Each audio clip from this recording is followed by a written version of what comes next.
Hello guys! Welcome back to Ami's Cakes and Pastries! Ayan, another vlog ng cakes. At itong cake na ito ay late uploaded. Ayan, shoutout kay Miss Meryl na gwapa. Thank you for always trusting. Pangalawang order niya na nito sa akin. At ayan, nakaraan, naka 2-tiered cake at ngayon naka 1-tiered cake for her, ano pa yun?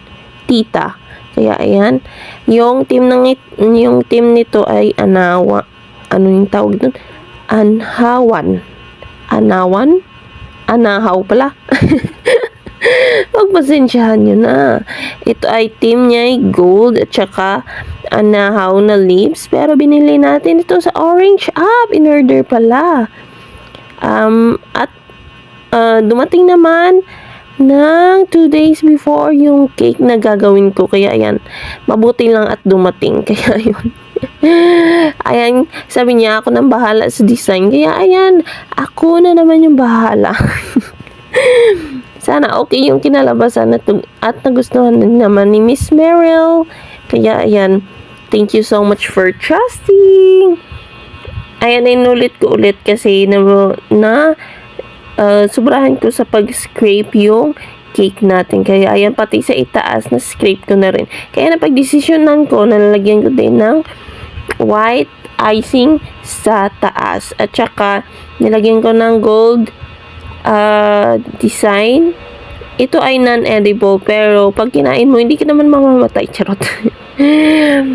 Ganyan lang kasimple yung cake natin. At saka, dineliver ko pa doon sa Alimujan. O, diba? San Miguel to bound to Alimujan. Ayan, nilagyan ko na ng white icing sa itaas para mas madagdag yung ganda.